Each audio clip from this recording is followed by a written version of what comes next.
Good afternoon. I'm John Daniels. I'm in cohort 6 of Cotail, started in February 2016. This week I've been learning about how to create better presentations using kind of a ethos called Presentation Zen.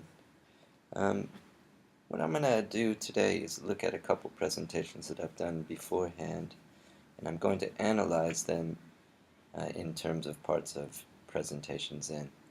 And I'll be using a few sort of guiding tools to help me analyze things. First of all, um, I'm going to be creating a new presentation for a seminar that I'm doing in a couple weeks about practical applications of the app called VoiceThread. And I've decided to do a few things when I do that. I'm going to create the slides in analog form first, and then I'm going to use some visual design. I'm going to keep some visual design principles in mind as I'm um, making these posts. One of these visual principle, uh, visual design principles that I want to keep is called the golden mean. Um, and basically, the golden mean just kind of is a way of organizing parts of a photograph or a picture so that there's balance in a picture. Um, People tend to think that it's the way our eyes actually look over a picture at the beginning. So an extension of that is called the rule of thirds. I'm going to be trying to pay attention to the rule of thirds when I make my slides, especially when there are images and text involved, which will pretty much be for all of them. So in the rule of thirds, it's often thought that these 4 points are what are called uh, PowerPoints, or they're basically where a viewer's eyes will be drawn to in the picture. So for instance, in this picture you can see that the photographer kind of lined up the bee's eye, um, knowing that the viewer would probably see that eye first, and it's actually a very important part of the bee. Another thing that I'm going to pay attention to is visual hierarchy, because I want viewers of my presentation to not get confused. I want them to know it's important. So I'm going to be paying attention to some principles I've learned about visual hierarchy. I'm also going to pay attention to color, um, especially about the first 1, 2, 3, 4, and 5, what have been called the 10 Commandments of Color Theory, by a blog called Designmatic. Very useful blog for all things designed. And what's going to be also helpful for me is the art of combining fonts, which is from a blog called Joust Multimedia. And they've got some interesting ideas on what kind of fonts go together or do not. So I'm going to pay attention to all these things when I design my new blog.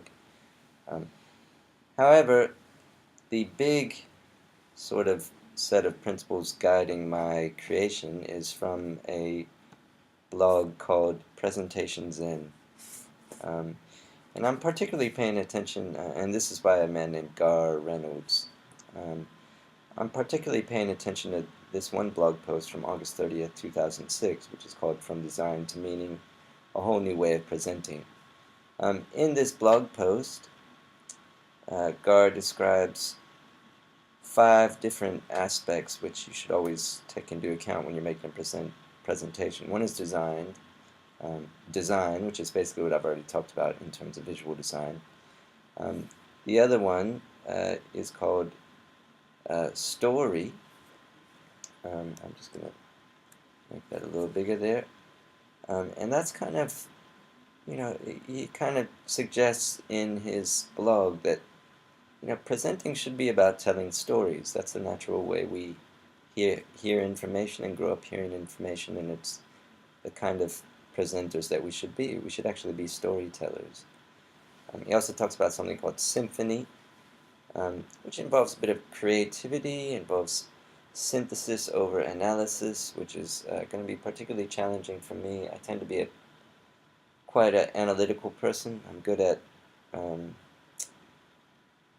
breaking something into parts and seeing how those parts work. I'm not always so good at bringing many different things together to create something new, but I'm going to try it when I make my new blog.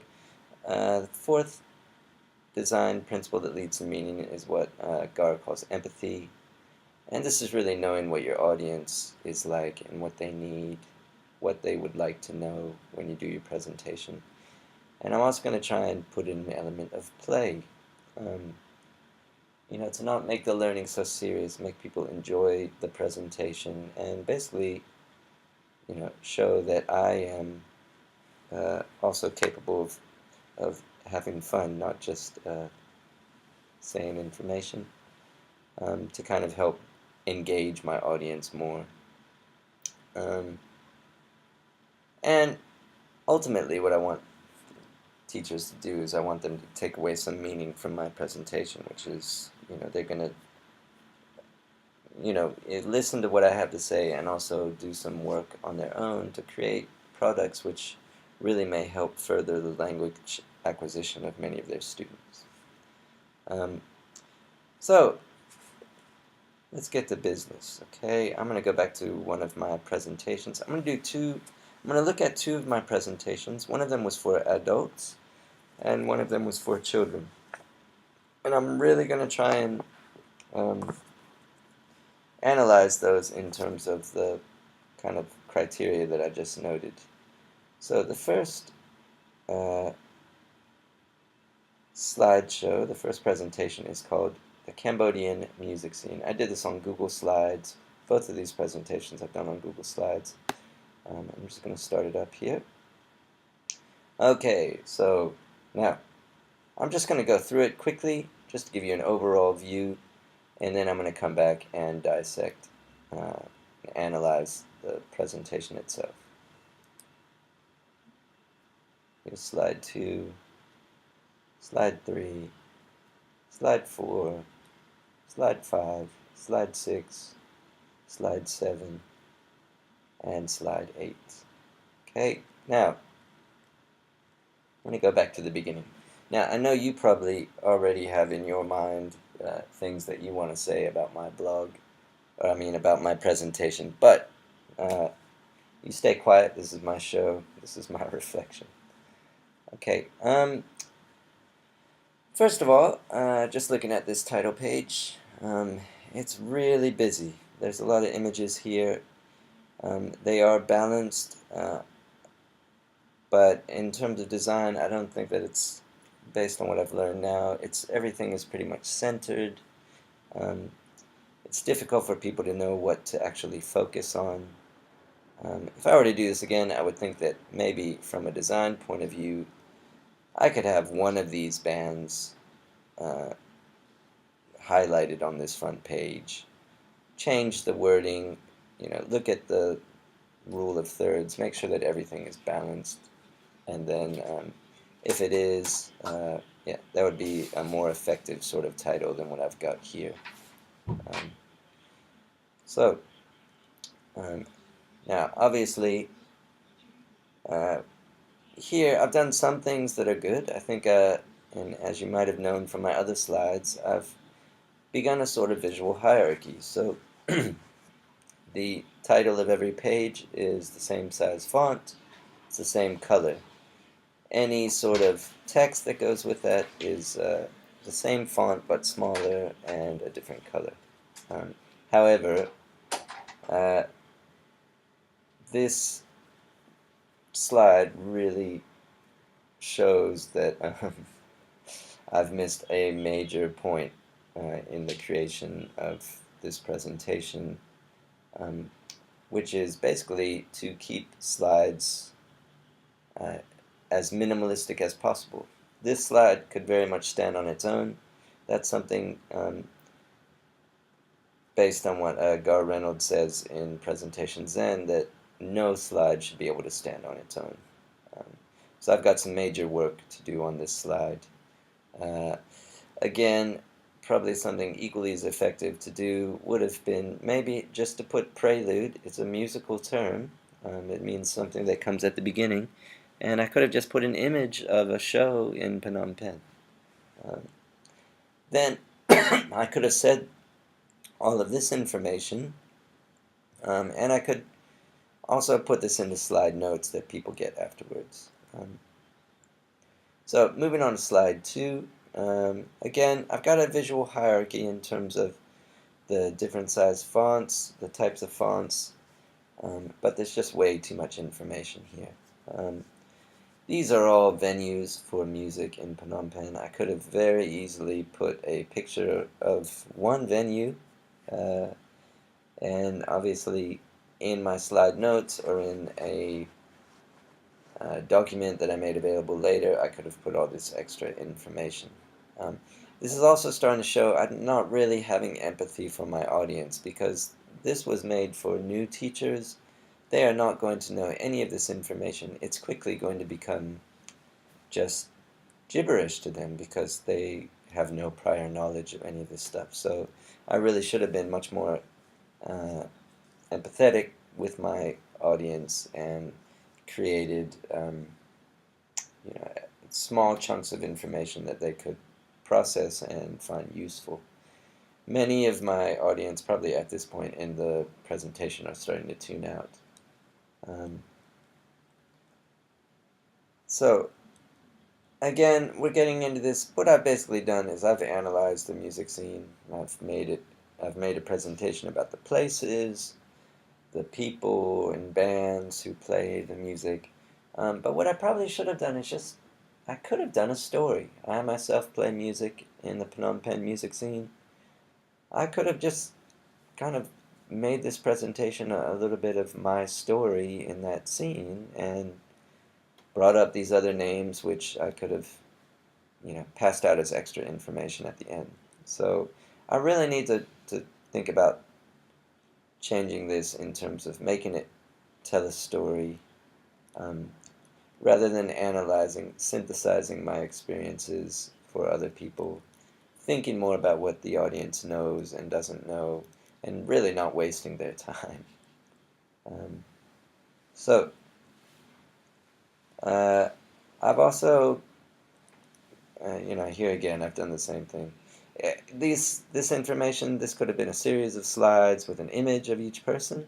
That would have been very easy to find, or I could have talked to them.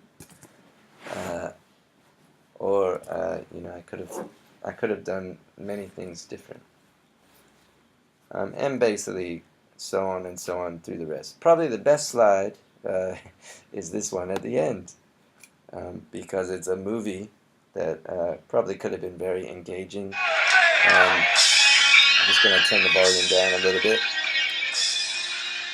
This probably, I could have even started with this. This could have been a great sort of engaging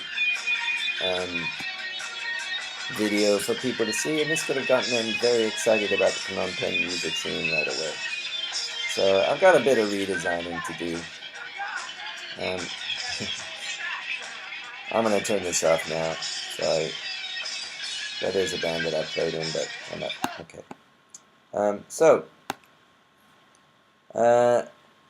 That's kind of where I am at with a presentation for adults.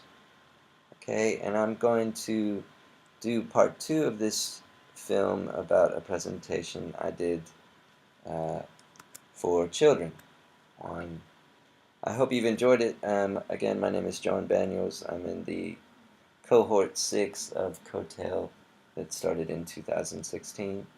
I'll be back next time with part 2, where I look at how I've done with a presentation for children. Hello, this is John Banyos from the cohort 6 of Coattail that started in February 2016. This is part 2 of short screencast about presentations and how I'm analyzing my presentations from a visual design perspective and a perspective put forward by Gar Reynolds, who has created a blog called Presentation Zen. In the first part of this screencast, I analyzed a presentation I had done for adults about the Phnom Penh music scene. Now I want to go back and analyze a presentation that I've done a little more recently for younger children. This was a presentation I created in 2015 for grade 1 students at the International School of Phnom Penh in order to do a couple things. One, sort of prep them for coming up with some research questions about an issue related to the ocean that they were interested in, and two, giving them a little front loading of an actual issue, which was shark finning. So I'm just going to say from the start, I feel like this presentation was a bit more zen than the previous presentation, and I think that's for various reasons. When I taught this to grade 1, many of the students were still learning to read, so you're going to see how that influences the presentation. And also, this presentation was really designed as with the idea that the pictures and the questions on different slides would prompt a lot of discussion. So I'm just going to take a look at it again in terms of things like the golden mean, the rule of thirds, visual hierarchy, the 10 commandments of color theory, the art of combining fonts, and then some principles of Presentation Zen, which have to do with story, symphony, empathy, and play. So I'm just going to start the presentation here. Okay, so this was the first slide.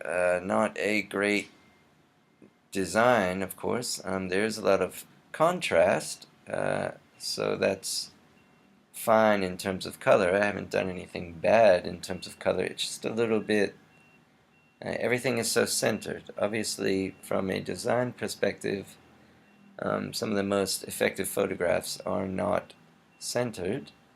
I'm actually thinking too, I clearly separated the image from the title, but perhaps in the future I'd just have the image be the slide and overlay a title on top of it.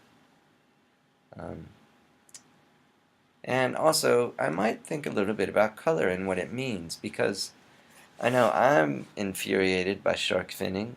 Most of the students were by the end of this presentation. Perhaps I shouldn't just have that black color for the title. Perhaps I should use a color that provokes a bit more emotion, like red. Could always be a possibility because red symbolizes anger. It's just ideas I'm having as I look at it. Okay, now, in terms of photograph, I think this is a pretty cool photograph. I think that the shark's eye, or at least the shark's nose and some of his teeth, are pretty clearly in line with the rule of thirds. These fish fleeing are also in line with the rule of thirds. They're at the power points. It really makes for quite a dramatic picture. Now, as opposed to my previous presentation for adults, you'll see that there's very little text. Again, I could have done a better job of designing. I could have made the image the whole slide and overlaid kind of the text here. but a fairly straightforward slide, not very stylish. Um, okay, this was the next slide. It was meant to really illustrate the concept of fins and what a fin on a shark was. And obviously, this slide would probably not stand on its own, at least with regards to children. These are questions, they're really begging, it's not giving you the information, it's begging for the presenter, me, or students through the course of a discussion to give the information. So this is a bit more zen, a bit more minimalistic. This image and the text that goes with it for the next slide, it's obviously meant to kind of, the image and the question are meant to complement each other. Actually, the image is the answer. So what I really want to do was connect this idea that shark finning is cutting off the fins of a shark for the students. And again, we started this slide with asking that question. Surprisingly, not all the students understood how the picture connected, but by the end of talking about this slide, they did. And again, this slide was meant to, give students a hint of something to talk about. They may not have instantly realized that cutting off a shark's fins caused the shark to not be able to swim, but they definitely knew that, in many ways, cutting off a shark's fins dooms that shark to die.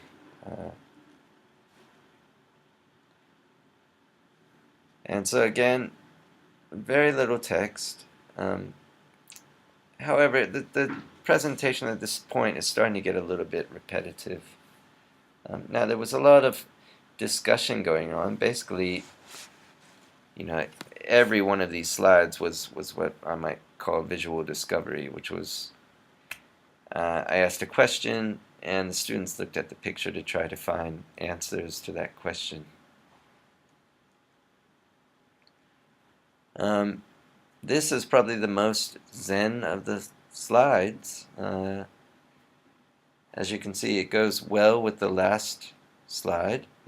But what do people do with shark fins? I guess that my idea was here to show the children, not tell them. So, some of the students made the connection between that last slide and this picture. But again, this picture is not a great picture in terms of design. It's just right in the middle. However, it kind of, from that perspective, tells you that the image of the soup is quite important.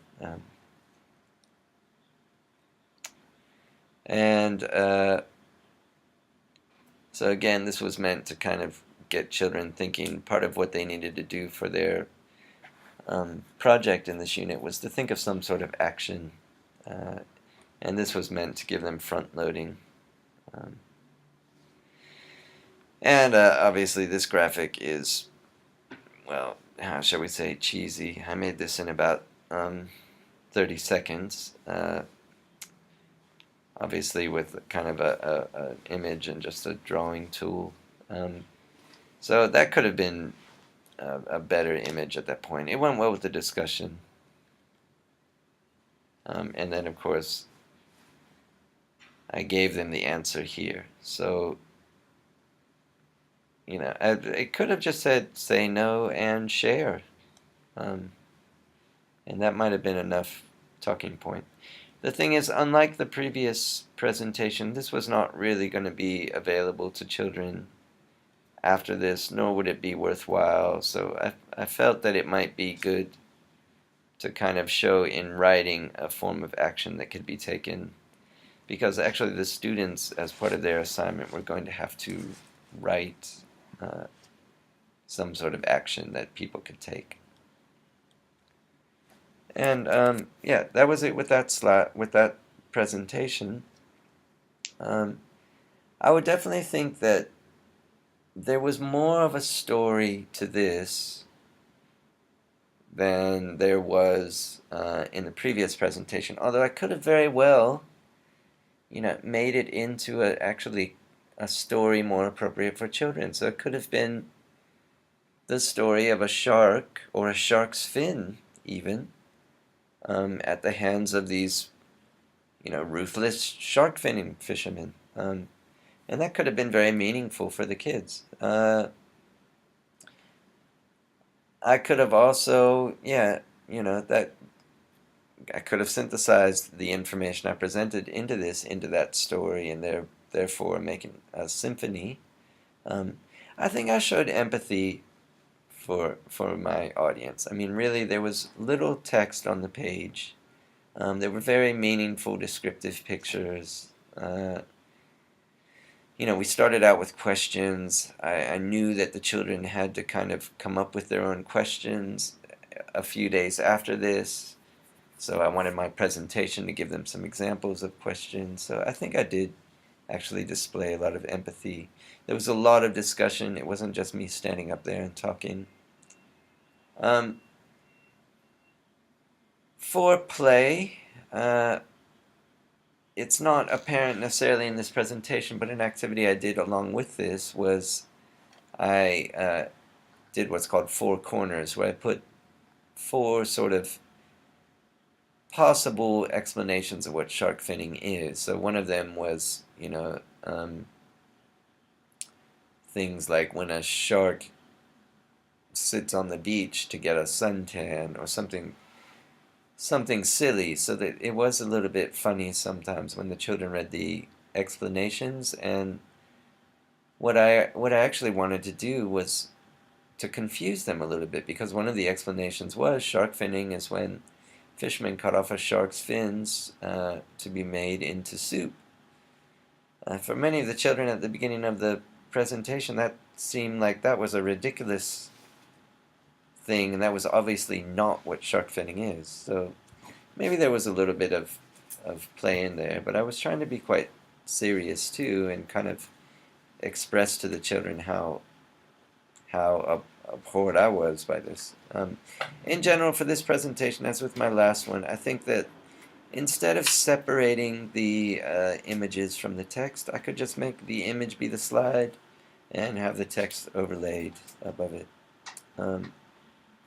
So maybe this presentation in its evolution shows that I'm getting a little bit more zen about my presenting as I work, or maybe that naturally I'm more zen with children, and I really should apply that to what I'm doing when I present with adults as well. I shouldn't just assume that because someone is an adult that they're going to read everything on the slide, or that I should include things for them to read on the slide. I think I should probably become more of a presenter with adults as I am with children. Although obviously different topics, and make it more appropriate for adults. Thanks for listening. Again, I'm John Banyuls. I'm in Coattail Cohort 6 that started in February 2016. See you next time.